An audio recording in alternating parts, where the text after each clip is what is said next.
Once Upon a Time in Queens with Riz and the Dog, Diamond Diehards, is on.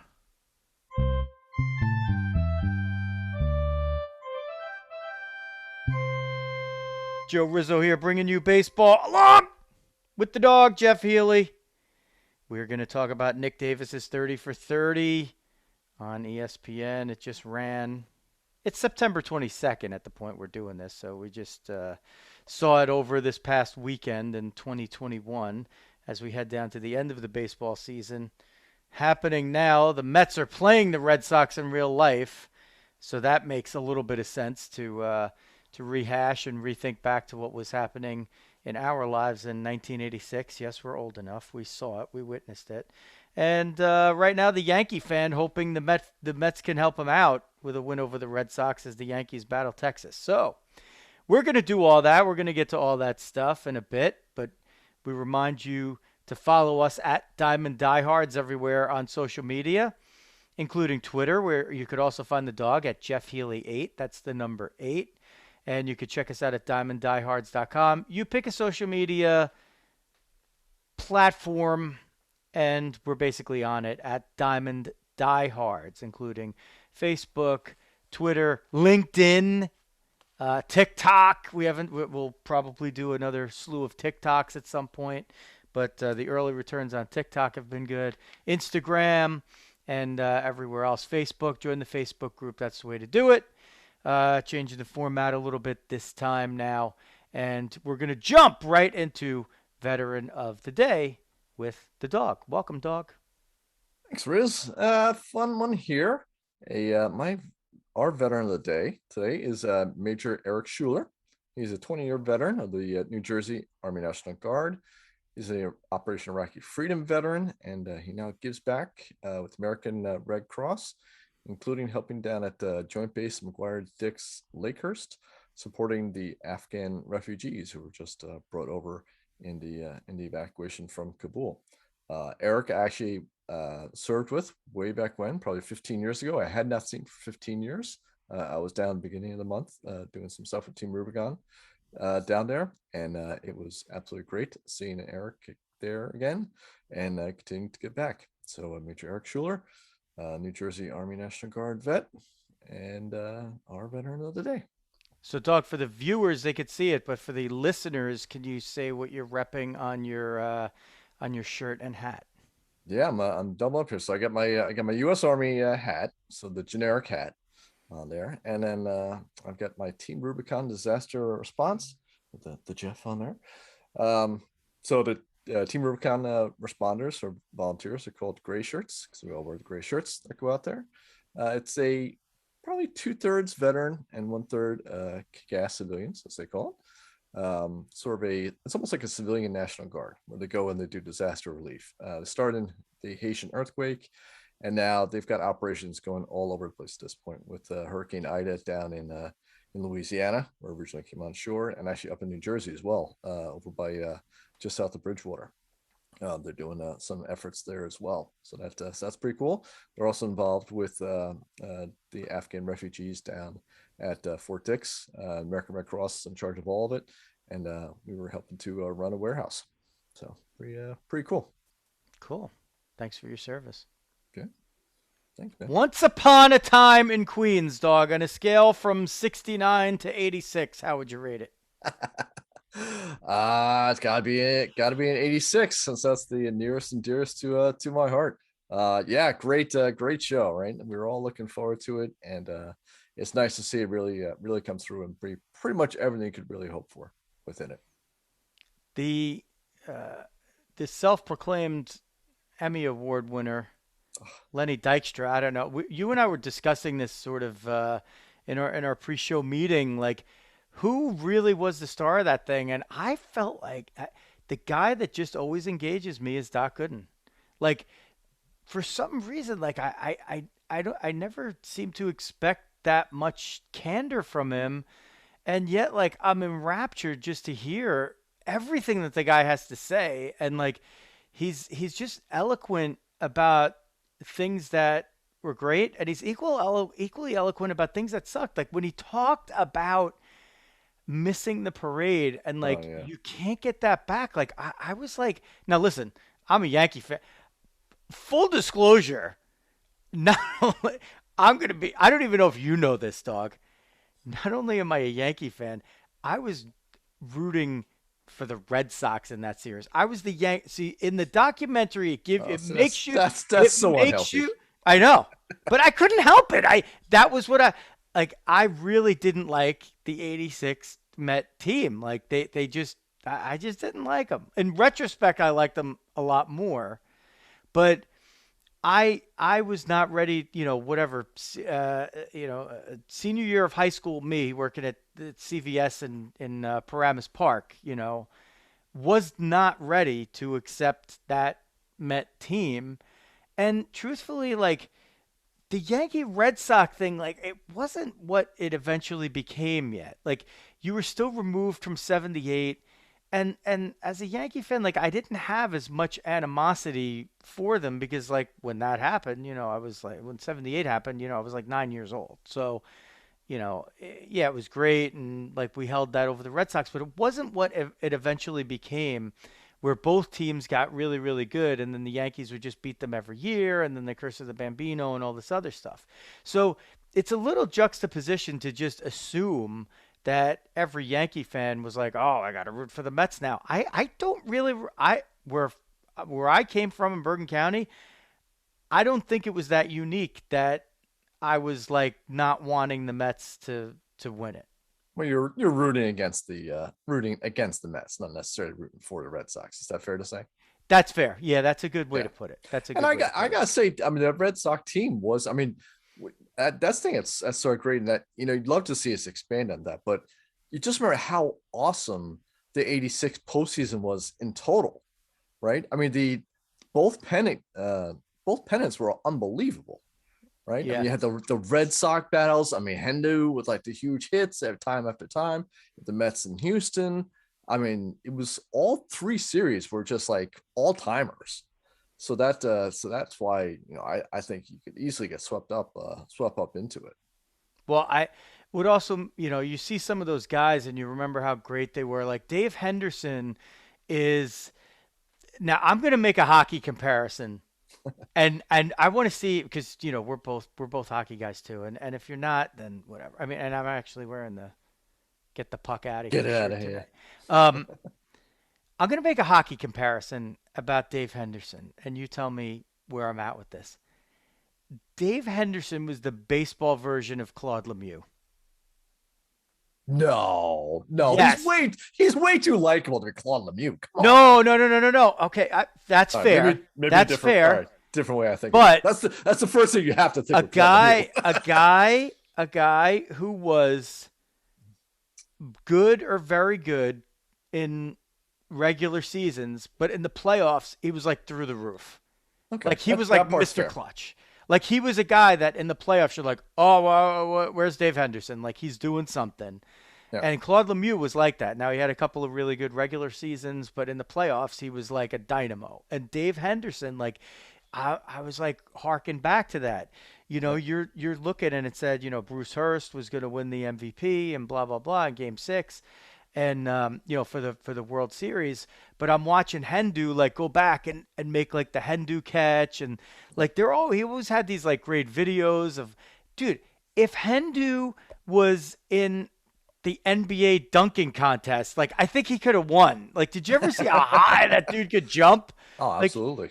like when he hit the homer off of Donnie Moore, and he's like he did that a few different times. That jumping down to first base, and like there were the Red Sox had like, and Buckner was a sympathetic figure. Like he was a guy that we grew up with that you were like, this guy he just could hit. He just was like one of those guys. You were like, man, Bill Buckner, this guy could just get out of bed and hit 300, And he was a good outfielder in his earlier days.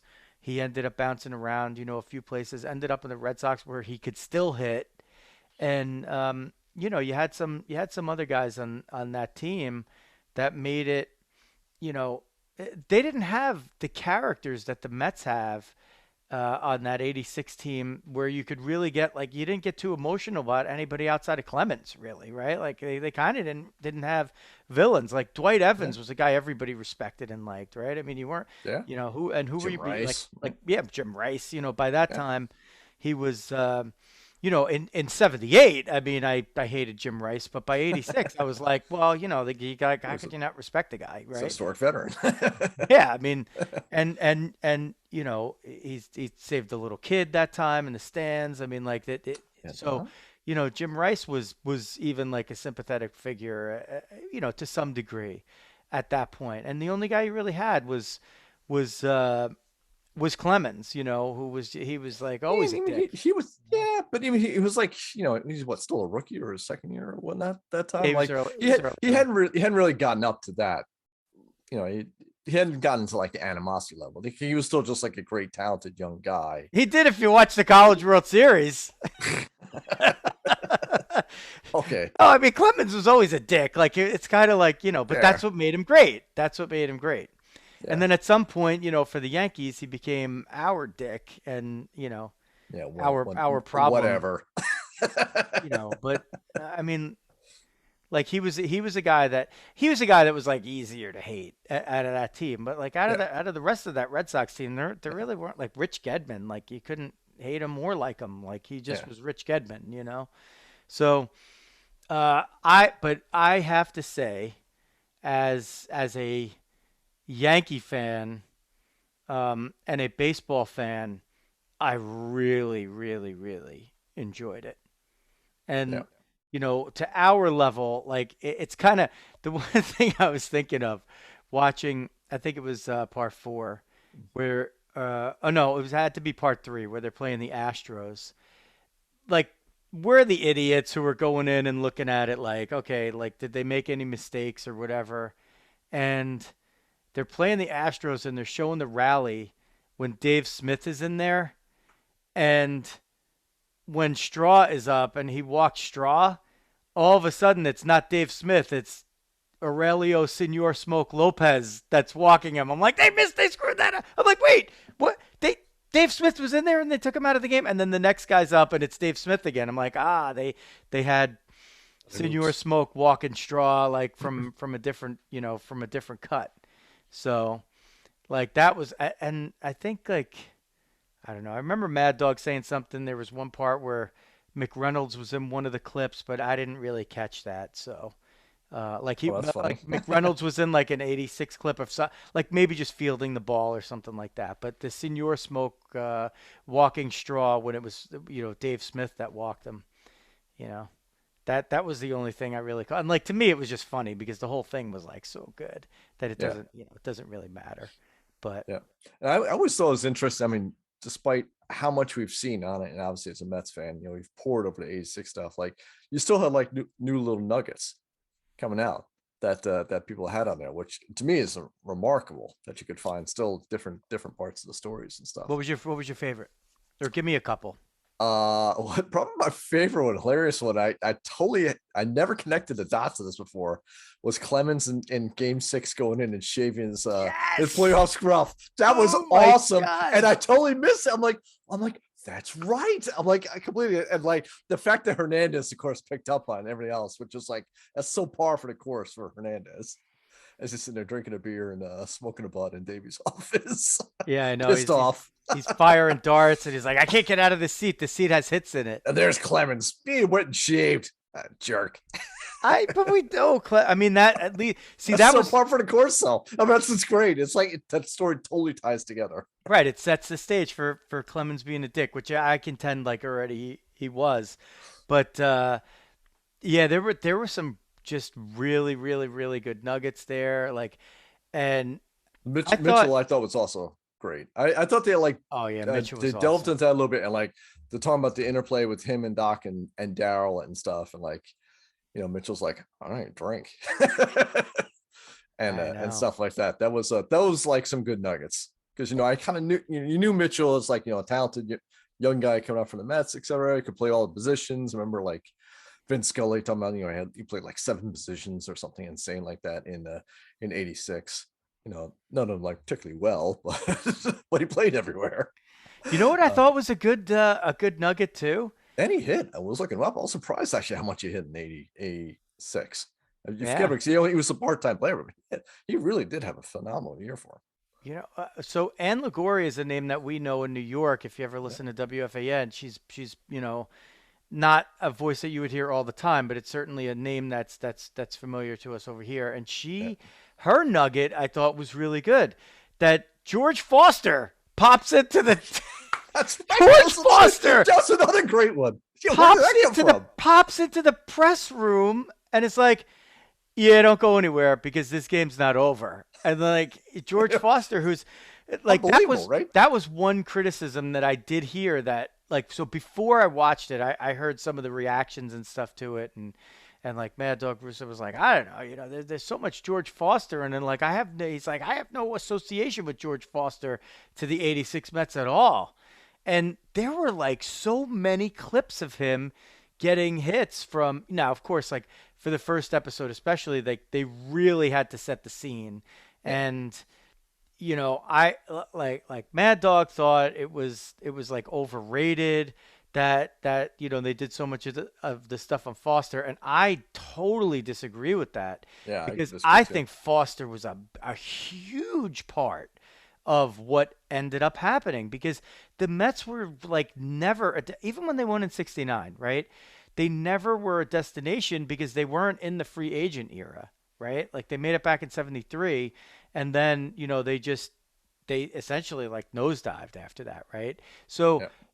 they had to become at some point a destination, and a guy like Foster was really key because he was an established player. He had an incredible track record. If he had kept even close to what he had done in his big years in Cincinnati, like he would have been a guy that would have gotten Hall of Fame consideration, and he just never lived up to that with the With the Mets. Mets. But Yeah. what he did give them was he gave them credibility in the rest of MLB locker rooms. Like they're like, oh, the Mets, they're actually trying to do something. And then like the Doc comes along and the Straw comes along, and they get a couple of guys that, all of a sudden like look like they're going to be prospects, and you pair them with Foster, who's certainly like a good guy, and wasn't going to be, causing any trouble or anything like that, like off the field, or necessarily like locker room strife or anything like that. And kind of Dog like reminds me of when Pedro came to the Mets, right? Like Yeah. you kind of knew like you weren't going to get at, like you knew he wasn't going to be Pedro anymore, but like he gave them a credibility that they hadn't had. Yeah, I would say that's much more so the case with Pedro. I actually think um honestly, George, as a Met fan, George Foster, and that was just kind of why I was getting into the Mets and stuff too. So I never following the Mets very much with Foster there. And see, I actually would kind of disagree. To me, it was almost emblematic again of like the Mets just making the wrong step. And I think even Casher would somewhat say that. Like you basically, it was like a follow on for the Kingman re-signing and stuff. It was just get the big slugger again. He comes and disappoints in the pitcher's park in Shea. And like he did okay. I mean, you look back at his numbers, it weren't terrible, right? They were certainly way less than you expected from his sort of team. And I think to me, it almost sets the stage more for the impact that Hernandez had. And I think Hernandez to me is really the corollary to Pedro in 2004 with the Mets. That Hernandez being there and doing well, and then re-signing with the Mets, believing in Doc, believing in Darryl, and the young pitching coming up and so forth. I think that's what really made the Mets a destination team. And if Hernandez walked in '83, that would have been a very negative sign, I think, for any other free agent looking to come to the Mets. But okay, I don't disagree with that wholly, but I think that having Foster there sets the stage for you to even get Hernandez. Like I don't even like if they don't have Foster, I don't even know if they're bothering for Hernandez. Like No, I think they do. I think they do. I mean, and I thought that was another great. Actually, that's a great segue. That's another great nugget of like Terry Pendleton going like, like talking about basically Whitey Herzog running Hernandez out of town. Like we all kind of knew that part of the story, but I didn't get the whole like, oh, well, the other two guys went and apologized to Whitey and Keith didn't, and Keith's the one that got traded. And like, Terry Pendleton stayed and everyone said, I had no clue on that one. And you could tell, like, I mean, it still irks Keith to this day. But he admits what he did, right, and got himself in that position. And if he probably acted more like that in '83 with Whitey, he probably stays a Cardinal. Yeah, right? but And maybe, like, and totally, it could be totally different Mets, Yankees, but then he's not. Mets Cardinals balance of power. But then he's not Keith Hernandez. Like, True. Yeah. it's like in Miracle, when Herb Brooks is chasing down Jim Craig about taking the personality test or whatever. It's like, I'm not taking your damn test, Herb. I want the kid. I want the kid who won't take the test. It's like that, right? Like that's part of what made Hernandez Hernandez. That is true. And Cashin was smart enough to get it. The treatment of Cashin is really interesting though, because he's obviously praised for putting it together, and then he's pilloried at the end for like what looks like these in retrospect boneheaded moves on tearing it down. But the truth is, like you thought, and you actually did a little research on this, you could make the case that the '88 team was even better than the '86 team. Now, of course, like the one case is one team won it and one team didn't, but they ran into a team in '88 that was on the magic carpet ride, like I don't want to call the Dodgers a generational team in '88, but I want to call what they did like a generational miracle or wild ride or whatever. They were like the Milwaukee Bucks of the NBA this year, where like just 26 things happened and like everything broke right for them at the right time, and they end up winning the World Series with their best player, getting one at bat. So, sometimes that's just the way that it happens. But like Straw deciding to go to the Dodgers, he regretted that. And all these other things that happen, like, I mean, like, are you really gonna pan like the Kevin McReynolds deal? Like, Yeah, really? that was I really don't know. forced. We talked about that kind of offline, and I do agree. I think they wanted to make a point with the the Doc, the Darryl, Mitchell, maybe a little bit of racism on the Mets point of view, possible, right? I mean, they kind of they hint strong at it. They didn't flat out come out and say it, but they hinted pretty strong at it. Yeah, but well, they also, to be fair, mm-hmm. they went completely against it when they did the release of George Foster, and Foster said, "Well, look, I mean, he was basically talking about like, take a look around, and it looks like it's racist." Meanwhile, like they go out of their way to say like the guy that they replaced Foster with was Kevin Mitchell, and both guys are black. So like, I mean, or Mookie Wilson. Actually, Mookie Wilson even got more time than that. Yeah, that's true. Just slide over from that. So again, like, so in one place it bears out, the other place it doesn't. Yeah. I don't really know. I mean, I think that there's pretty clearly was an assumption that like everybody knew about Mitchell's background, and they talked about, like, I mean, his background, meaning like his upbringing, and of course like they were making up these crazy stories about like him decapitating a cat, which he's gone on record of like 100 times. It's like, I don't know where the hell this stuff is like coming from. But, like, I still believe it. I never did that. No way. I like Mitchell else. I do believe that story. I do not. I do not believe that story for 1 second. I don't think he ever did anything like that.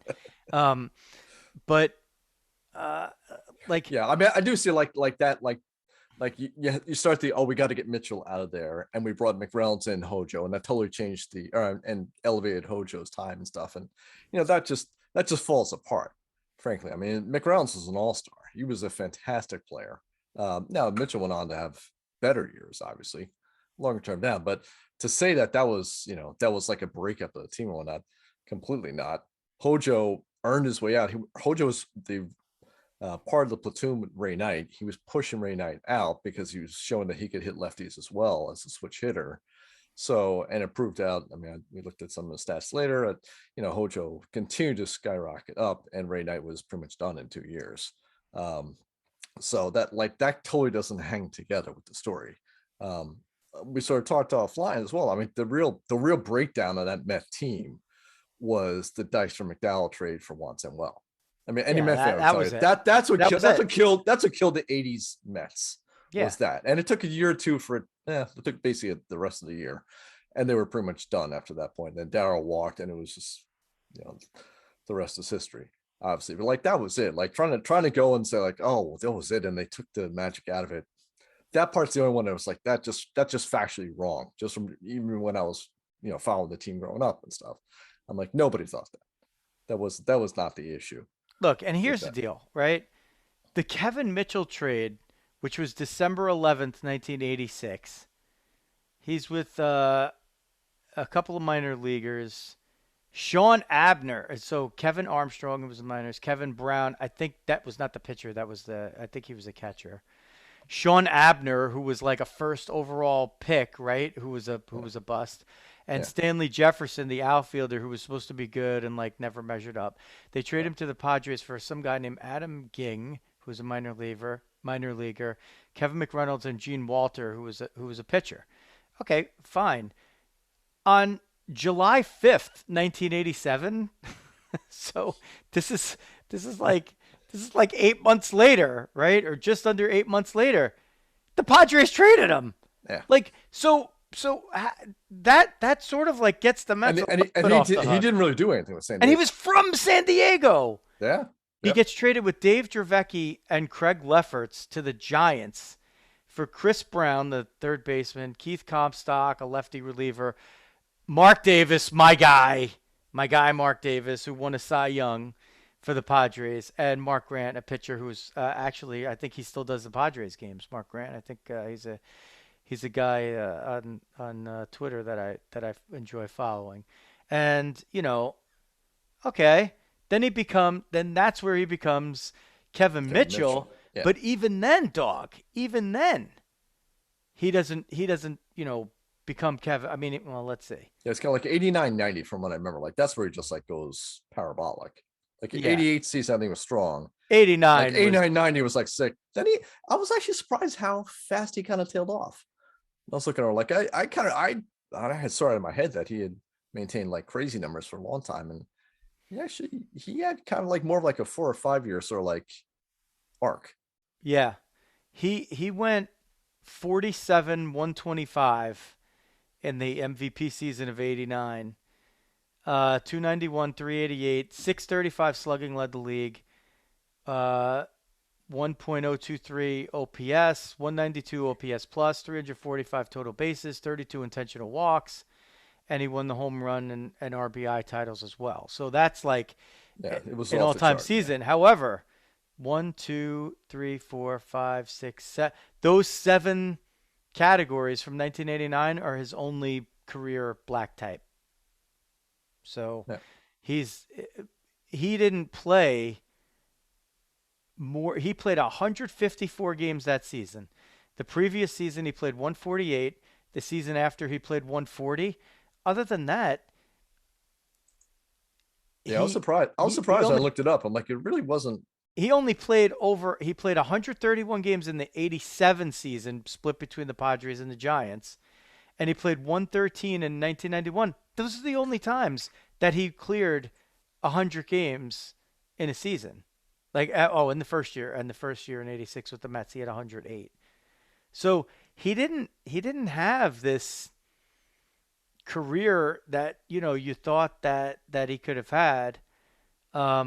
He did have a nice little run in the strike year in 94 and the previous year in 93 when he was at the Reds, but he only played 93 and 95 games. Now he's hitting 341, 326.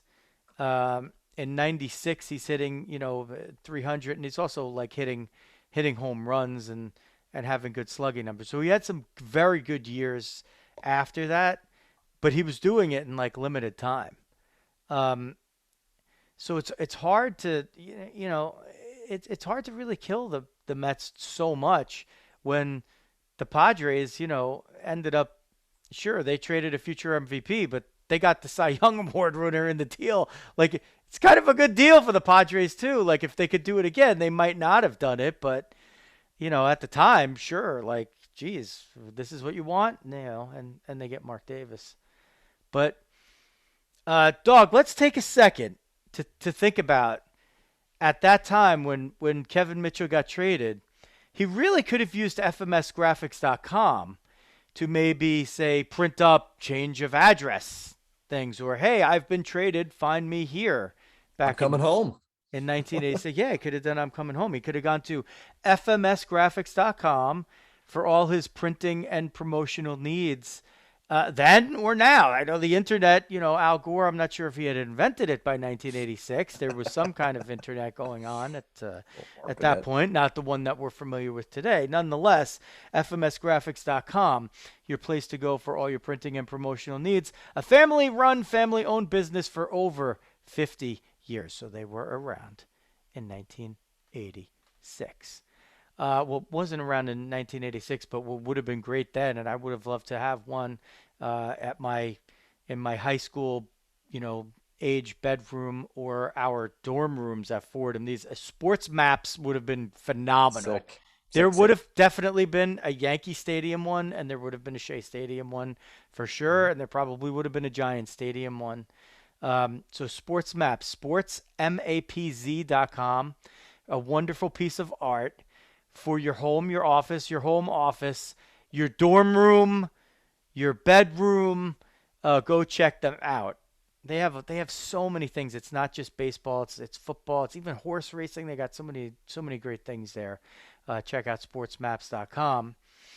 And if you're doing that while you're in your car, you can't be driving around, dog, in a car that's just dirty, right? So if you're cruising around Bergen County, New Jersey, you got to go to Big Ed's Car Wash in Fairlawn. Doug, what do we know about what do we know? What's Big Ed's favorite thing? His big what? Is huge. He's got a huge tunnel. He does. Big Ed has the biggest tunnel you've ever seen, and he's not afraid to use it. And he's got a totally green operation, environmentally friendly, so much like reuse of materials there. And he honestly, if you pull up and you ask if Big Ed's around, he's there most of the time. He will give you a tour of the place while your car is being dynamically washed, and he'll tell you all about it. It's really a great place. He's a wonderful guy, and we're glad to have him as a sponsor of Diamond Diehards. Big Ed's Car Wash in Fairlawn, New Jersey. All right, Dog. So speaking of Dog, you can follow him at Jeff Healy 8 on Twitter and join our Facebook group. Join our Facebook page too, in case you screw up. You'll find us somewhere on there. Tweet with us. Tweet with us. Tweet with us. Yeah, we like that. At Diamond Diehards. LinkedIn. LinkedIn's a great way to find us if you want to join the team with FMSgraphics.com, sportsmaps.com, and Big Ed's Car Wash. Find us at LinkedIn. Follow us over there and shoot us a note.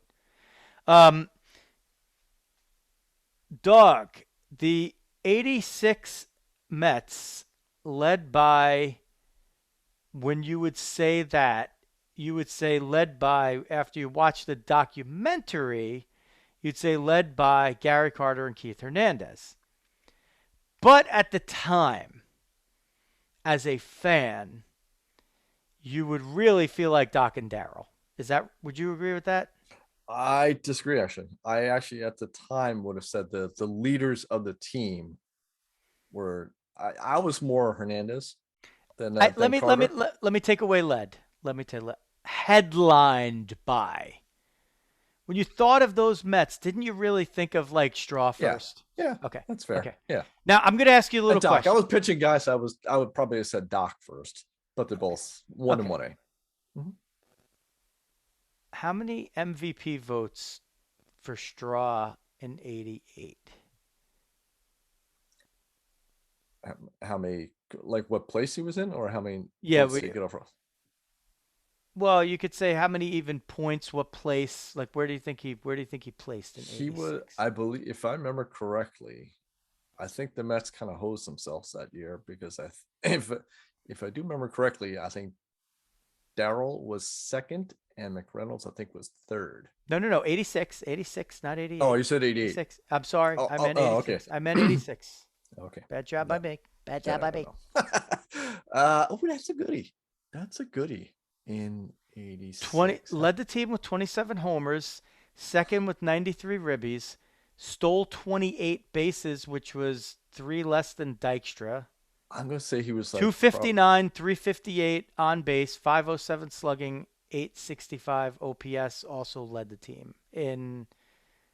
Let's see, he led the team in slugging and OPS by a wide margin. I'm gonna say he was like sixth, something like Six. that. And I'm gonna think the veterans might have taken some more of the votes Okay. on that. First place votes. You want to know how many first place votes you think he received? 0 is an I acceptable was answer. I was gonna say zero is probably my guess, honestly. Okay, 0. And then voting points. How many voting points do you think he received? Yes, So you said he was like sixth. You said he was yeah. sixth. So I forget what that. I don't remember the scale on that one. You ready But for this? I'm gonna say he got like 5 or 6 like third place votes Okay. and stuff like You that. ready for this? Mhm. Ready for this? Sure. He appeared on 0 ballots. Wow. The MVP that year. Yeah, Did not receive well, a that's yeah. even like a 10th place vote. That's actually shocking. I actually thought he got a couple. I was shocked by that. That's Carter with the media, right? That's the thing. Like it just gets, and you forget the time too, right?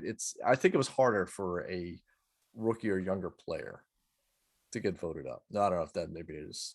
I have no data to back that up, but I'm gonna get that sort of sense that it was a little harder to get that back in the day than when it was much more of the clubby atmosphere. Let me put it that Okay. way, between the media and the teams, So Mike Schmidt won it that year. plus the races. Yeah. Take a free shot. So Mike Schmidt won it that year. Really, I wouldn't And, have done that. yeah. Hmm. Glenn Davis from the Astros was actually second, which I didn't. He did have a great year. See, I always remember him being great in '88 because I had him in Stratomatic and I tortured you guys with him. That is true. He did have a sick He did have a sick year, and he was playing in the Astrodome, which was like the hardest park ever to hit home runs in. He hooked up. Gary Carter was third. Okay. He received 1 first place vote. Keith Hernandez was fourth. He received 2 first place votes. Then in 14th place was Ray Knight. He got 9 voting points. So Mike Schmidt had 287 voting points. Okay. And for example, Gary Carter had 181 and Keith Hernandez had 179. Ray Knight had 9. In 17th place, tied with Dave Smith, was Roger McDowell with 5 MVP voting points. In 18th, with 4 voting points, tied with Fernando Valenzuela, was Emmy Award winner, he thinks, Lenny Dykstra. Oh, that is phenomenal. I did not know he got any votes. And tied for 21st with Candy Maldonado and Dale Murphy was one more Met. One more Met, tied for 21st with 2 vote points. Roscoe? Close. McDowell? No, we did McDowell. He was, okay. 17th. How could you forget that? I'm just saying.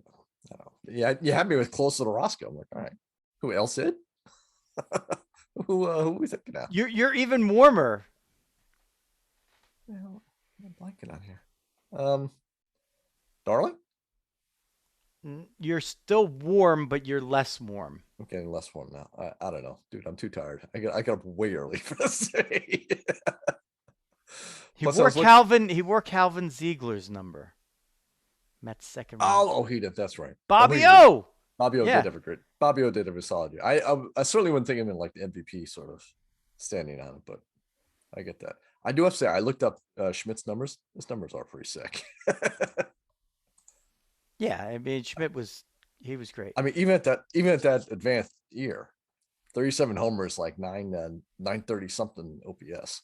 So Impressive. in a world where Roger Clemens won the American League MVP and the Cy Young when he went 24-4 with a 2.48 ERA and an 0.969 WHIP.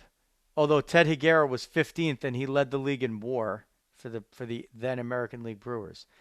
Mike Scott, who was a big subject of this documentary, was 18-10, led the league with a 2.22 ERA, 9.23 WHIP, led the league with 275 and a third innings pitched and 306 strikeouts. So his numbers were, I mean, he didn't have the Clemens 24-4, but his other numbers were even better than that in 37 starts. And he led the NL in WAR, and he was 10th in the MVP voting. But here's a great one, dog. So I was playing around with this, and there was a guy that year who he was second in the National League in OPS with a .901, believe it or not. Mike Schmidt led the National League with a .937 OPS. This guy was second with a .901 OPS. And on top of that, he stole 80 bases. So he was second in OPS, and he stole 80 bases. Can you tell me who he is and where he finished in the MVP voting in the NL Wait, you're torturing me. Torture me on this. in 1986? He appears in the documentary in not a flattering way, but there's no mention of him. It's a video clip. They replayed it a few different times. And it has to do with your pal Ray Knight and his former team. Oh, Eric Davis? Eric Davis. Oh my God. I didn't realize he stole that many bases. Yeah. I mean, I knew he was a great ball. I knew he was a great base steal. I didn't realize he had that many that year. And by the way, when I see the video of Ray Knight just like hauling off and punching Eric Davis, That's so awesome. And Eric Davis is that's a top fiver. I know, but like Eric Davis just like absorbs the punch and is like, you know what? I'm just gonna step behind the ump because otherwise, like if I fight back, I think I might just kill this guy. Like I was surprised. Like weren't they teammates? Like just not that long before that, they had to have been. Yeah. And I know. I don't know if Davis is even up. It's actually I remember it wasn't in this documentary. It was another one. How Hernandez was like all ticked off that like some rookie. I don't think was Davis a rookie in '86. Keith was calling him a rookie. I thought it was actually a second year, but let's see. That some rookie comes off the bench and took their third baseman out. Is like a line. I forget which. He had. Tape it I was don't know. I don't think he was officially rookie status. He had played 57 and 56 games before that in the previous two seasons. So yeah, so he played a little bit, but he was like a younger guy off the bench. Basically, that was like Hernandez's line about it. Yeah. At the time, they came up and did that.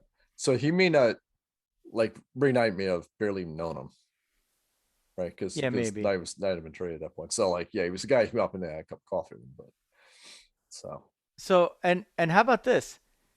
Tim Raines finished 6th. He won the batting title at 334. He won the on base title at 413, if there is such a thing. And he was third in OPS with 889, and he stole 70 bases, and he finished 6th in the MVP voting. That was pretty sick. 6th. Could you imagine? That's like looking at like some of the 87 numbers, right? Like they're all so juiced. Not like even though the runner-ups in like 87 like destroyed the ball. I know. But yeah, it was great. You know, and that's when baseball was great, right? You had this talent spread throughout the league, right? You had 5, 6, 7 very good competitive teams Tony at Gwynn that time. had a higher. Tony Gwynn led all hitters in WAR with 6.7. He had 107 runs and 211 hits. He only hit 329 with a 381 on base, a 467 slugging, and an 848 OPS. But he actually and he stole 37 bases for the hell of it because he's Tony Gwynn, and he was ninth in the MVP voting that year. It's amazing how far we've come. Like Yeah, some of that stuff you see in the documentary seems so far away. yeah. But then you look at this and you're like, "Oh my God. Could you imagine like these guys if they were putting up numbers like that? Like they would just be like Schmidt, would he still win it? Like it would be close. But like Eric Davis or Tim Raines would like win the MVP. Probably Eric Davis would. If he had 27 home runs and stole 80 bases and was just second in OPS. Dude, nobody would they steal the bases anymore? That's the thing. It's such a different era now, right? I know. Like the base stealing is like nothing to me. Like Schmidt would win it even more. Someone's like, who cares about the stolen base? It's whoever's your biggest OPS is who wins it. And by the way, he was 36 then. I got we got to finish up 36 in 1986, 937 OPS leading the league. 87, all right, big year numbers for everybody at age 37, 936 OPS. Right? And then 80, he must have gotten hurt in 88 to 89. So 88, he only plays 108 games, 742, and then 89, 668. So he must have gotten hurt. And he only played like 42 games in 89. So he must have gotten hurt like after the 87 season or something. Yeah, that's he because was also 38, 39. I mean, think about that running through the tape. I guess that's why he's a Hall of Famer, right? as we know, 908 OPS for his career. as we know, he was still even in 1987 at age 37, he was still popping over and making the occasional appearance at shortstop. Yeah. That is for certain people. Yeah. No, he did. I mean, he didn't play short after that. Yeah. But that 87 was like the last time that he's got that numbers. he did. He's got numbers. 600 play appearances. Look at man, how awesome he was. Yeah. Now we're into like, I mean, you'd have to do a whole different show on Mike Schmidt. I mean, his whole thing is just black type all the way through. Like it's just crazy. Like from age 24 to age 36, it's just all black type like everywhere. Like name a category, he just led in anything you could think of, even, runs once, 26 home run titles, RBIs. He used to steal bases when he was younger. Four times he led the league in walks. He even led in strikeouts, and he was a guy that in the beginning of his career, nobody thought he could hit for average, and then he would hit for average some of these years. He hit over 300 a few times. Actually, wait, maybe only once. Hold on, just the one time. And then he hit, but like 293, 290, and he was like leading the league in home runs. Still 267 for his career. Yeah. On base, slugging, OPS plus, total bases he led, 3 times. Never led the league in grounding into double plays though, which I would have bet. Yeah, especially with that. Especially with the turf at the park there. And with the way he hit the ball. He hits it so hard. Yeah, exactly. 108 strikeouts in 75. Now that's pretty bodacious. Back when guys cared about striking out. This is one down year, and his OPS is only 890. No, we're back to 86. I think we could go back to 86. And now we got, in our would the Mets have beaten Mike Scott Game 7 in the NLCS? Oh, by the way, like answer is no.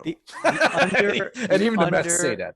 The undercurrent, though, the one thing that I started thinking of that hadn't really dawned on me, again, because I'm a Yankee guy, you're a Met guy, but like New York versus the Astros and the cheating. Like it's just, Oh, you don't want to go there with the cheating right now. It's still a very touchy subject to me right now. but I mean, like it. By the way, and the guy producing That's the ball with the scuff marks on. My God, it's just they just because they don't care. I mean, like what? Like they didn't even question it. Like, but it was so obvious what he was doing. Like, dude, he sucked with the Mets. Like, he was so bad. Yeah. And then all of a sudden he gets there and he's Well, like, he learned a split finger, right? I mean, that was a big turnaround pitch. In fairness, that was a big turnaround pitch for a lot of guys. He just put a little bit extra juice on it. Like he developed it and was good, and then he was doing something else, and he was like Cy Young. So, yeah, Cy Young wishes. yeah. He had more strikeouts than Cy Young. That's that back half of 86. I mean, the second half of that season, he literally was on. I mean, if it was 923, I can't imagine what the second half only whip was. Like it had to be like nothing. That was, I think he threw the no-hitter, and like he threw like a couple like one-hitters, like wrapped around it, I believe, too. It was he was literally unhittable. And he was the only guy who could actually get inside the Mets heads and psych out that 86 team. Because there was no way in the world they were going to get that. I know. Well, you know what, though? Didn't get there. They did score one run in the second game against him, right? They lost 3-1. They lost 1-0 and 3-1. Yeah, I think so. So it's, I mean, listen, they could have beaten him 1-0. That wouldn't have been, beyond the realm. And who would have been the pitcher? I think it was Darling, and probably wouldn't. Well, Darling, he was up and down. He started in the postseason, but he started game 1 of the World Series, right? So he would have been in Game 7, or would he? Yeah, he would have been. That's why he was fresh. He hadn't thrown. Yeah, he was due up for 7. He definitely was. Yeah. See, I don't just assume that, like, because I forget how many days off there were in between, and if they moved to. Yeah, they did a 4-man rotation on that one. Good, Darling. Yeah. Right? Actually, they might have done 3. No, I'll take that back. I think they actually did 3. And they put Sid in the pen. Yeah, it was Gooden, Darling, Ojeda.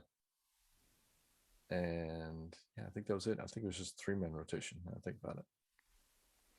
Sid was. I was glad to see Sid on there. Yeah, he was cool. He was good. Like I thought everybody did a really good job.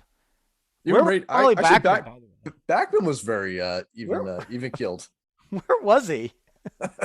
Yeah, that was funny. Yeah, it's funny. Like just the contrast, like him and Dykstra was remarkable.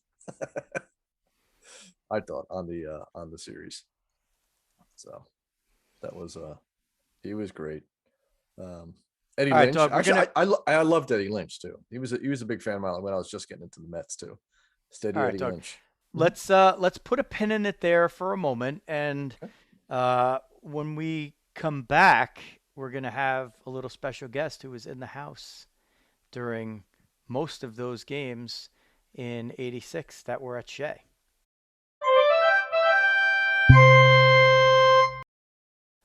And he's one of the Fordham crew that you haven't met yet. You've met Jerry Milani, and of course the dog, and myself. But our pal Tom Kavanagh, my freshman year roommate at Fordham, and senior year sweet mate. Correct. 34 years later, yep, still going strong. So what's great about Cav is he's great to bring on a podcast. Why? Because he was about 100 feet away from Bill Buckner when the ball went through his legs. So, Cav, give us a little background about growing up in Queens and how you got there during that game and so many others at Shea. Yeah, sure. So, guys, thanks for having me. First time, long time. So I appreciate it. Throw a little dog reference in there. Not this dog, but another dog. So a little about myself. I grew up in Jackson Heights, Queens, which is a stone's throw away from old Shea Stadium. I was born about 2 months before The Mets won the series in '69. And my mother still holds it against me that she wasn't able to go because she had a ticket to one of the games, but she had a 2-month-old at home, so she had other priorities.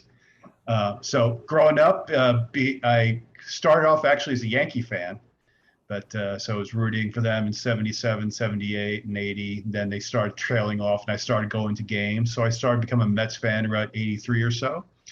And then back in 1986, trying to get that first summer job, I had a friend of mine who was working at Shea. He was also his father was a cop at Flushing Meadows Park, and he used to sneak us into Jets and Mets games as a kid too. Sit up in the press box or have people usher sneak us down into the field level seats. So if you remember a game back in, say, 1983, 1984 or so, Jets on a snowy day, and Pat Summerall is getting pelted by snowballs, we were part of that group of people. So long. You throw a snowball at Pat Summerall. What is wrong with you? That's one that John Madden. We hit Pat Summerall. Sorry, Oh man, it's just the way it worked out. And it couldn't have been me. It could have been me. Could have been any 100 other people sitting in the field level that day.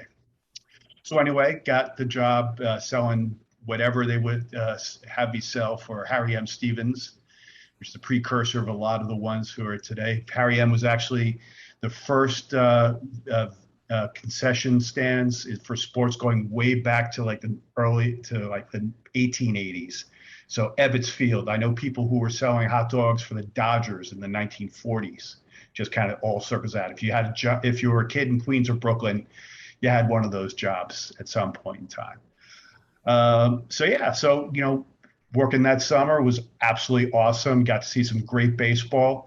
I made some money, but a lot of it was hot dogs, watching the game more than anything else. There were days where you're selling ice cream at 32-degree weather and lucky to make the subway fare home. And there are days when it's 95 degrees outside and you made a killing selling ice cream or soda, whatever it is it could be. So a lot of fun. It was great. And obviously that all led up into the playoffs in the World Series. So I'll stop for a second and let you guys kind of chime in and tell me where you guys want to go with this. But I always get zingers on here. Cav was my freaking roommate. I never knew you were I never heard that story. A Yankee fan.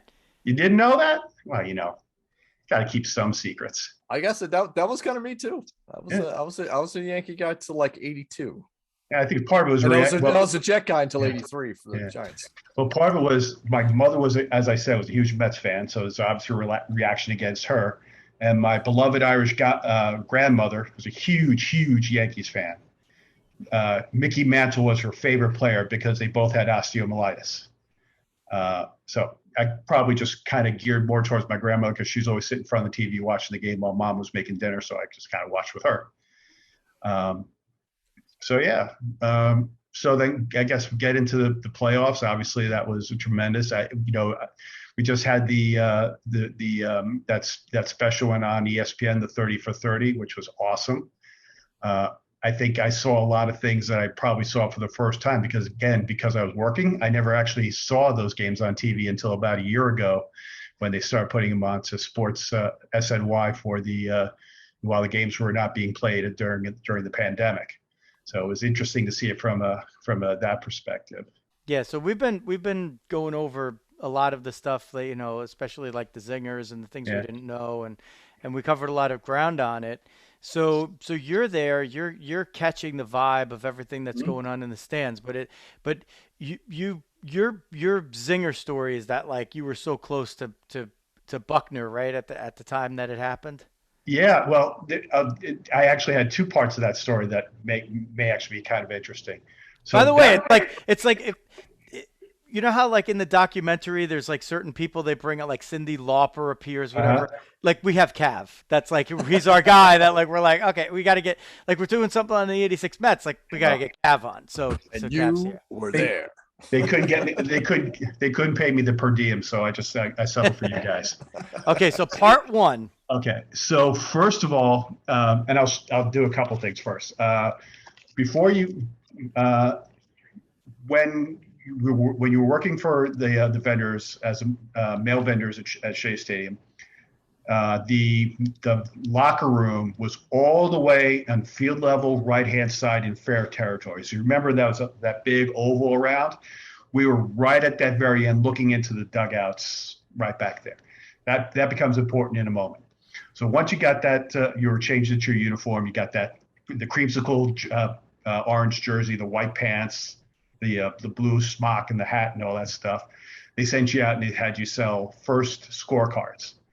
So I'll actually have the one that I sold myself that I've been trying to get Mets autographs for over the years. So I got about 5 of them at this time. I got Doc, I got Darryl Strawberry, Hojo, Mookie Wilson, and Tim Tuffle. Okay, so for the audio only people, go check out the video on YouTube or Facebook or somewhere, because he's holding up the shrink wrap almost. Well, actually, it's in a preserved casing. Which is the scorecard from, is that from Game 6? Well, it was just one for all 4 games. Yeah. Okay. And the flip side is the '69 World Series with Art Shamsky. Wow. Just saying. Strong. And the nice thing about that, those are all autographs that I got, so I'm particularly proud about that. Very nice. All right, so back to the story. Sell the scorecards, go back before the game starts to sell what you're going to sell during the rest of the game. I get assigned hot dogs in the upper deck right behind home plate. So the game starts and, selling some hot dogs, everyone's cheering. It's a tremendous vibe, right? Because, they're have a chance to really come back and really make something special happen. As I'm selling hot dogs, all of a sudden I feel the shadow coming across. I'm like, what the hell is that? And it's the guy parachuting down into to the field. And so those of us in the upper deck were some of the first people to see this. We, before anyone else was like, is he going to hit the pitcher? Is he going to plops right down onto it? It was absolutely fantastic. There's a book or an article about the guy and how he's never gave up the name of the pilot who sent him off. Really interesting stuff.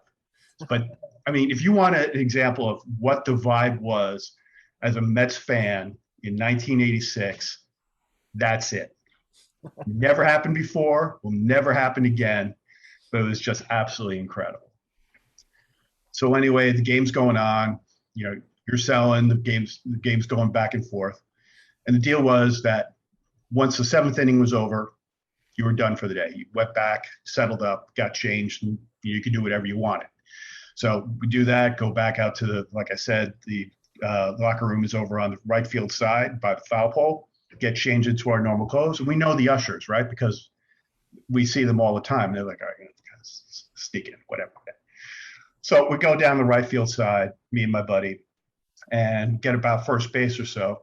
And, they say, you can't stand in the aisles. You can't stand in the concourse. You have to find a seat. So we, get there, maybe about 10 feet past first base side. And then, seat comes out, you start moving in. Now the Red Sox take the lead in the 10th inning, right? So all the yuppies, of which now we are basically the 2020s version of the 1986 yuppies. This game is over. It sucks. I'm going home. I got wife, kids, or to do. And so just keep on. Again, it's a documentary, right? Are we back in the dugout? We were probably the ones pounding on the dugout on top of Keith Hernandez, sitting inside of the office. But anyway, so as they're leaving, we were just kind of moving up closer and closer and closer. And it's like, all right, what are we going to do? I mean, when is the next time going to be a World Series game? Are we going to go home? Big deal. It's a Saturday night, 12:30. Oh, and that's the other thing too. It's my mother's 43rd birthday. Small little side note as well. So wait, on the 25th or after midnight? The 25th was my mother's 43rd birthday. So very cool. So then we start working our way down, and we get about 3 rows back, 10 feet beyond first base, right? And the Mets start coming back, and it's like, all right, well, it's great. Oh, wow. He's like, pinching himself. Is this real? Is this real? Everyone is everyone else's best friend at this point in time. And then all of a sudden, it's like, you have that incredible at-bat by Mookie Wilson. The 3 things to remember that are the 2 that everyone remembers. One is the pitch that got by him and the roller up first base. Behind the bag, gets through Buckner. Here comes Knight, scores, Mets win. The other one that people don't forget, but comes through in that 30 for 30, is that was like a 15-minute at bat because he was fouling off everything that came his way. We're like, Mookie, you're killing us. Do something, whatever.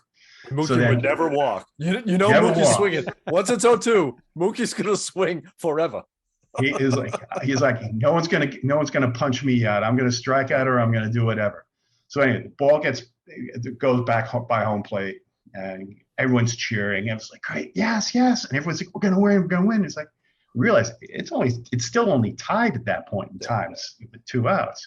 Fouls off a few more, gets this lazy roller past Buckner. That ball is going so slow that my buddy and I turned to each other, well, at least we got the 11th inning to go back to. By the time we finished that sentence, the ball is through Buckner's legs, rolling back in.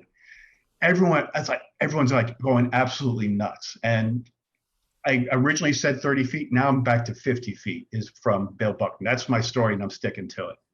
So Dog contends that Mookie might have beat that out regardless, even if Buckner fielded it. Keith had my back in that one too.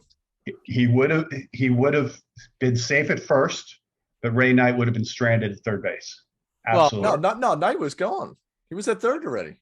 No, he was rounding. No, he was at rounding. No, you're right. No, that's right. He had only gotten a second at that point. Yes. On the wild pitch. Yes, that's right. Exactly. That's right. Okay. Learn the game, Dog. You got to become a true fan here. Come on. Learn the game. Never played it all through. Then it becomes like our pal Mike Serra's favorite trivia question: who was on deck when Mookie Wilson hit the ground ball? I don't really know the answer, but maybe we could look it up. Let's find out, because I have the media guide from Steve Jacobson, New York Newsday reporter from the time, where he has the entire box score for all 7 games. I think Mookie was batting 7th, if I remember correctly then. So I'm going to guess Santana. No, Santana had been pulled. He started the game. Also, Elster was in? He was, but Heap was in between. So if I can hold it up, maybe. Can you see it there? So he pinch hit for him. So Elster was in. Oh, no. Or was it the pitcher spot? No, it was Elster had to be in. No, so it was. Yeah, he hit for Santana. He was the pinch hitter then. Right, but then someone pinch hit for him. No, Elster goes into play short then. Oh, okay. Yeah. So it must have been Elster. Yeah, it must have been Elster. You're reading it better than I could. So that's he's pretty better. Man, a shot. Here's another shot neat, to Santana. Yeah. Here's another neat little thing. So going back to that media guide, game one. Should they have walked Mookie? After 16 pitches, sure, his arm was falling off. But this is Jacobson's note for game. Oh, wait, no, I got you guys. What? Hojo was on deck.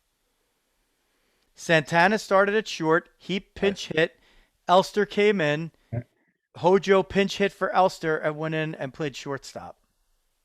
All right. Okay. On deck, so it was Hojo. Hojo's the answer. Hojo's always you would have walked. Yeah. Here's an interesting note. Very prescient note from Jacobson in game one. Buckner hobbling. There you go. Strong call. If you're listening, you're going to have to check out the video of some of this. Yeah, there's some good stuff in there. Cav's really giving us some great artifacts here. Some nuggets. And he's wearing his Mets shirt. I thought I am an artifact. And I did not actually, I have to say, I did not put this on for this event. I was doing this trying to get some good mojo for the Mets Red Sox game. Yeah, not so much. We may need a 10th inning comeback for that one too. You saved it for the Diamond Diehards. Yeah, we'll take it. Anyway, exactly. So. That's all I got. I mean, the first 2 games, obviously, we lost, so that was a bit of a downer. I'm just happy to have them come back for games 6 and 7, and 6 was absolutely fantastic. Remember, there's a rain out the next night. Yep. So they played the game on Monday. To bring Clemens. They got to bring Clemens back, which is huge. Right. Yeah, but for that game, Ronnie spit the bit. Yeah, his book is very good. His book is very good about that as well. I've not read that one yet. I've heard that is tremendous. It is so good. But it's very insightful, very, very probing of his psyche for that game and what it really means to be a major league athlete in that kind of position.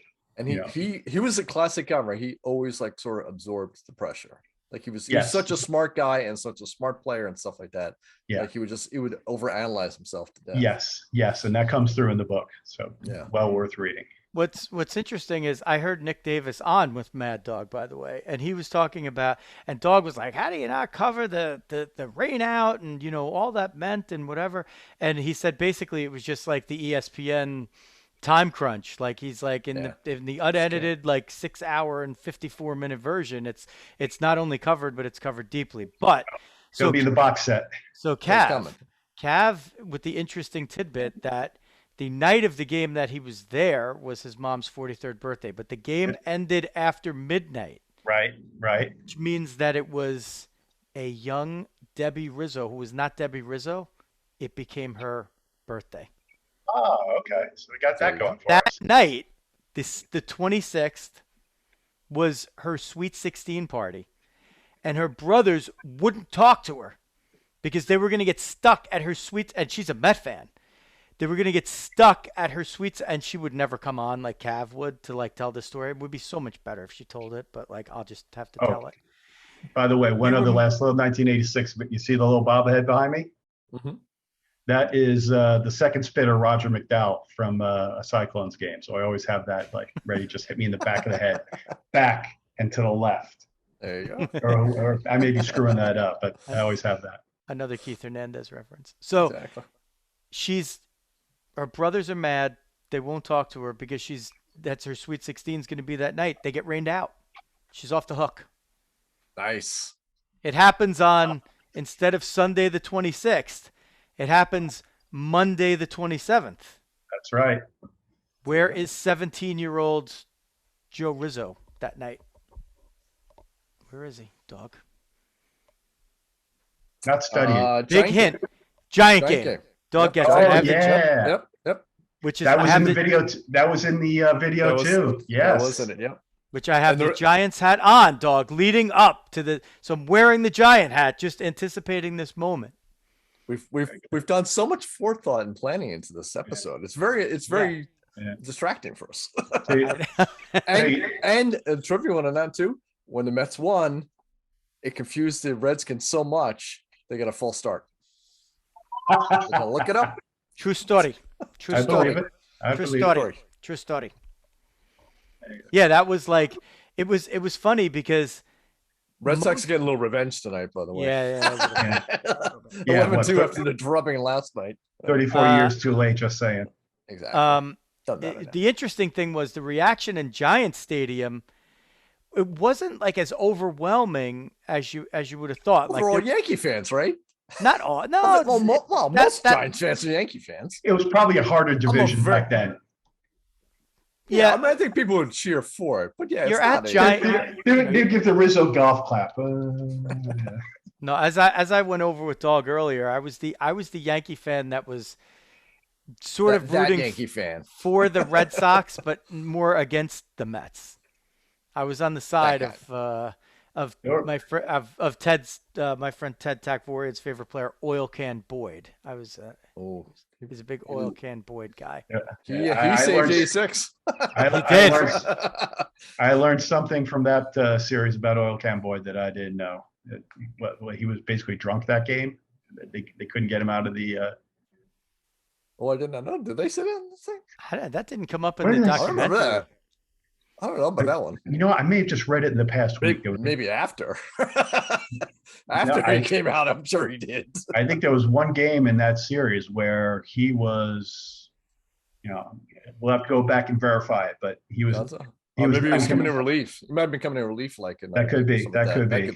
Yeah. He was. That'd been pretty ballsy. Game 3, the home opener, getting hammered and letting the Mets back in it. I love the story. What was it? Kevin Mitchell. He'd already changed out of his clothes. Yeah. And they ran into the dugout to get him. It's like, Mitch, what the bleep are you doing? Get out there! You're batting. It's like. Oh, that part didn't hold water for me because they said Buddy Harrelson went in to get him. That's the thing that didn't get me because you'd be on third base coach. Yes, he was out there with he may have mistaken that, but you see Ray Knight and Buddy Harrelson running down third base. I was waiting for someone to actually call night out for like interference from the third base coach or something. Oh yeah. Well, you know what it could have been? Maybe it happened like between innings before they were going out Before the inning. there, where Could he's have like, "Oh, you're Mitch, get ready, you're hitting." Who Mitch knows? is Could like, be. Could "The be. hell are they Yeah. doing? Putting a rookie out there? They're setting me up for failure. I'm gonna make the last out of the World Series. I'm not I making love that. I'm not making the last effing out. That's fucking out of the World Series. Are you kidding me? But nobody asked Marty Barrett if he said that before he got up. Like, I'm sure he probably said it too, and then he ended Yeah. up like. Someone's got to make the last out, right? You know, one thing that I thought was great too was when they were back. Now we're back to the Astro series, Game 6, which for 12 minutes in real time was known as the Billy Hatcher game. Like, remember, like, because Billy Hatcher was like. He was on fire that season. He was unbelievable. Yeah. He was another guy. He was like Dave Henderson or Claude Lemieux. Like, that guy just woke up in the play. Every playoff team after that always traded for Billy Hatcher. Like, it was happened like 5 years in a row. So the thing I remember the most about that particular game, and that obviously because it was so long, it's a 16th inning. The Mets are actually going to win, and Houston starts coming back. I get a phone call from a classmate in high school. And like, he's a good guy, but I wanted to blow him off, but I couldn't do it. And the guy's absolutely clueless when it came to baseball. Hey, Tom, how you doing? I had a question about the math homework. Yeah, sure. What's going on? I probably screwed up his only Cav would take that call, by the way. Yeah. My mother would have probably said, your friend is asking for help. You're going to help him out. It's like, Mom, it's 16th inning. But the part where Hernandez calls the mound meeting and tells Jesse Orosco, if you throw fucking fastball, throw another fucking fastball, I'm going to kill you. And then he throws like 3 awesome sliders, like off the table sliders. They were tremendous. God, that was a great line. That was a great. I mean, there were so many great parts of that. Just we by the way didn't talk nuggets. about like at least the second best character in the whole thing. The dumpster fire? No, Haji. Oh, Haji. Well, Lenny was number 1. Okay. You said second best. That's right. Haji had more airtime than Darling. Yeah. Haji the cat, for those who don't follow the Mets. Yeah, actually, I just picked up Keith Hernandez's book, I'm Keith Hernandez, because I learned from the documentary about how his relationship with his father had kind of turned during that summer. So it's been sitting on my bookshelf for quite a while, and said just the opportunity to pick it up and start reading it.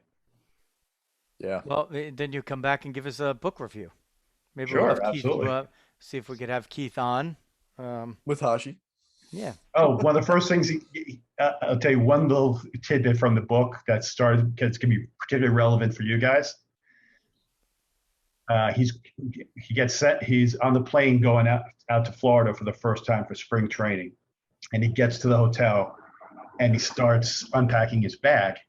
There's one thing that's missing from the bag: his Stratomatic set. Yeah. I remember one. Yeah. Yep. Oh God, that was. He freaked out. He freaked out. He called his brother, and his brother was laughing his rear end off. But the first thing I thought about when I read that line was just the two of you guys. But like I think he said his dad like purposely took it out, right? He took it He out. didn't want him to be distracted. It's like you're there to work. You're there to pitch baseball. And that's what it was. He said, yeah, worked. It did. I mean, he's now there's the renewed stuff. Oh, we're going to try to get Keith Hernandez into the Hall of Fame, and listen, this is sometimes like how this stuff starts. Like, sure.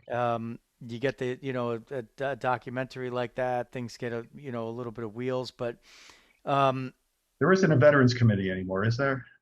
Well, I don't know. Harold Baines got in, and there's all kinds of different ways, and you don't know what they're going to come up with. But it's sort of like if they do like a lifetime achievement award sort of deal between his playing days and his broadcast, I mean, yeah, I can definitely see it.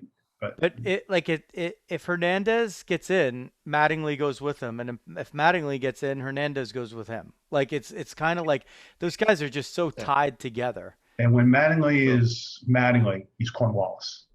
Yeah. Back after this. So what would be the next, like, so we got this, the 86 Mets. I mean, didn't they just do like the Doc and Darrell one not that long ago? And now they do this like Once Upon a Time in Queens. And That was about 2 or 3 years ago, and yeah, that was a Yeah. tremendous piece of video as well. They did a great and job on that.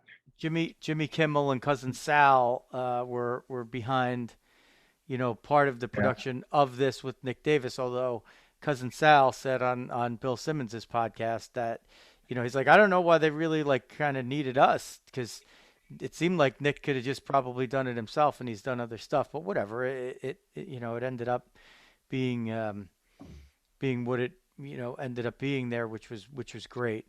I just wonder what other subjects, like if let's just talk about baseball. What would you like to see Nick Davis take on, Dog or Cav, after this? Hmm. So has he done one on? You guys know more about what he's produced than I do, so I'm kind of shooting into a void here. Has he done one on the PEDs like in the late '90s? With Bonds and McGuire and those people. I mean, that's probably been rehashed over so much that I don't know. No, I honestly don't know. I mean, I could look at it. I know he's done a Yeah. couple other big ones. I don't remember them off the top of my head, and I don't have it up on the screen or anything. One that I think that Like, could what be. subject would you, like, forget about him or whoever else. Like, what, so that one is that one you'd like Yeah. to see? Like, would Well, that, I think I think that's one that's fertile ground for doing stuff. But if you want to kind of do one that's maybe off the beaten track, that could really open people's eyes to stuff. And this is a big one because obviously with the Hall of Fame inductions a couple weeks ago, the guy who was the first, I think it was the first president or head of the players union or Marvin negotiator. Miller? Yeah, Marvin Miller.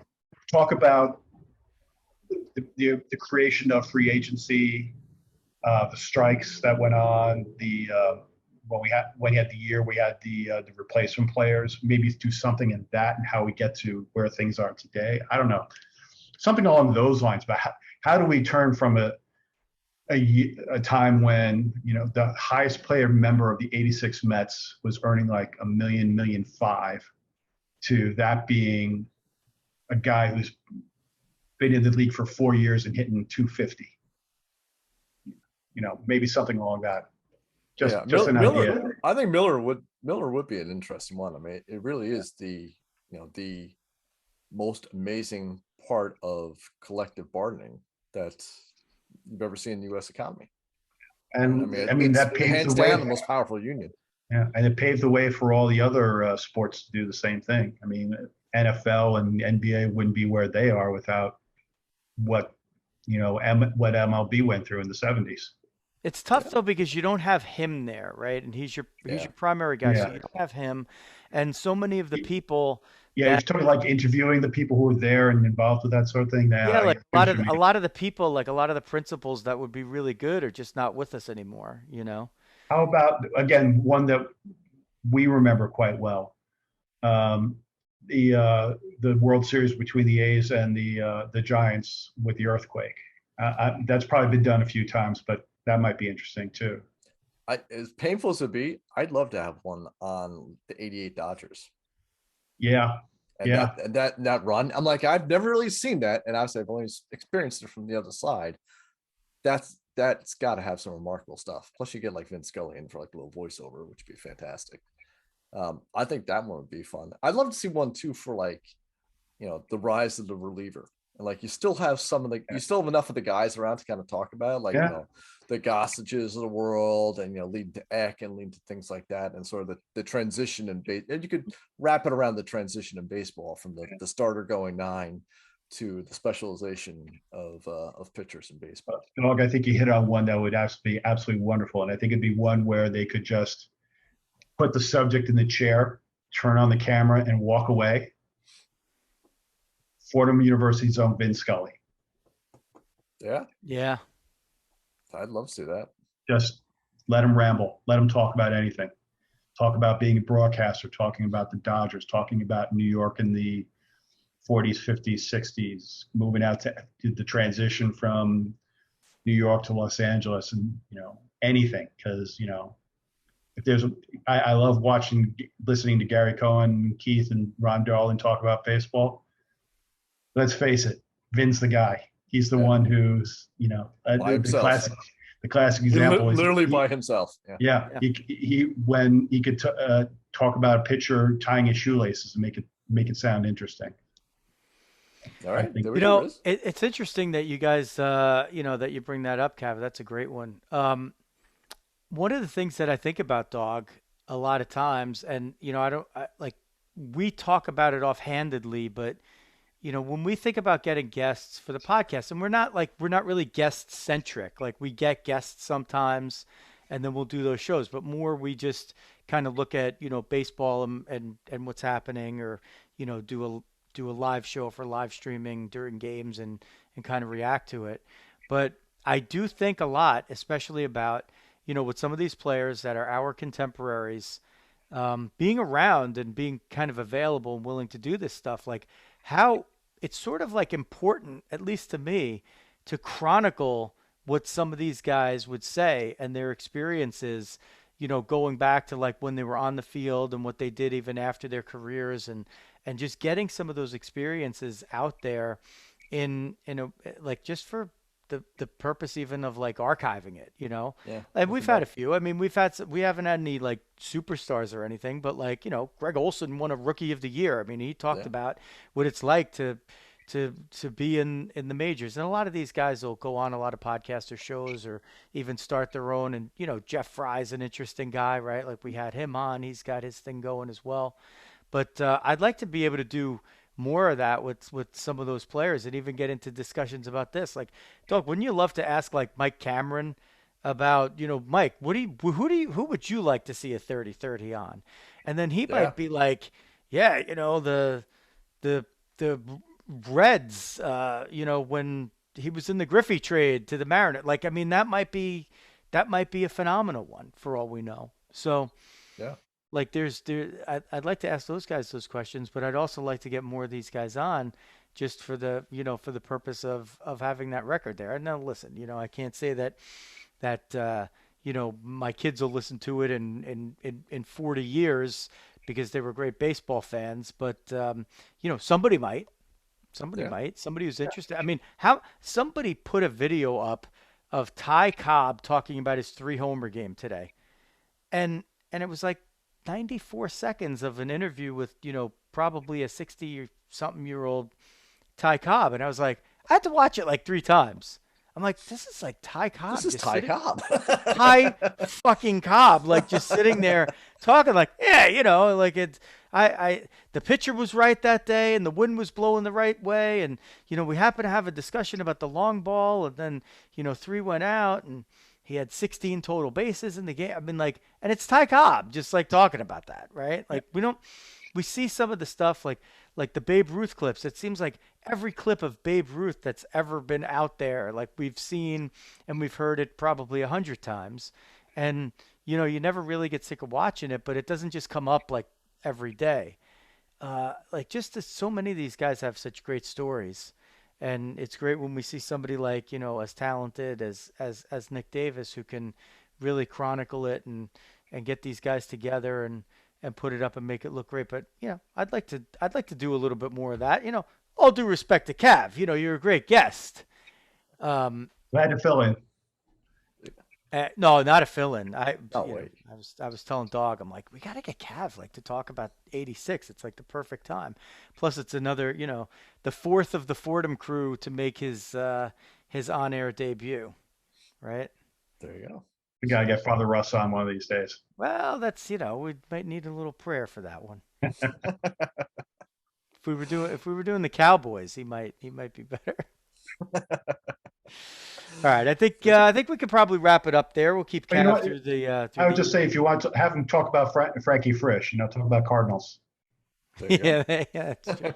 Speaking of the Cardinals, Dawg, we got to do a whole show on the Cardinals here. My Stratomatic team that I had leading in the Stratomatic World Series in the 10th inning, only to lose to the hated Red Sox of Joe Lamire. Anyway, That was stuffy. we'll wrap it up there. Follow the dog on Twitter at Jeff Healy 8, the number 8.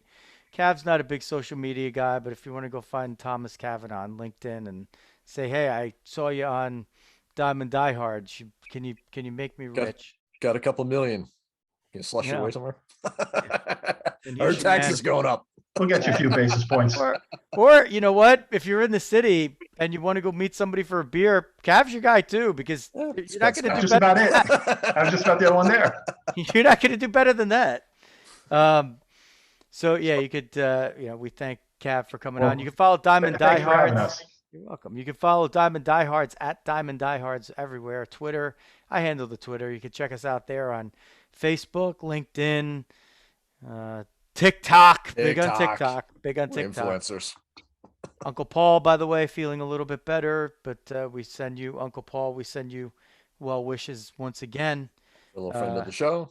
And so check us out there. And you could also go to diamonddiehards.com if you're into the audio side of things. Check us out and subscribe. Hit that alert button on iTunes, Spotify, and of course on YouTube as well. So that's going to do it for Take care, guys. LGFM. another big show. For our guest, Tom Kavanagh, and the dog, Jeff Healy. This is Joe Rizzo. Diamond Diehards is out.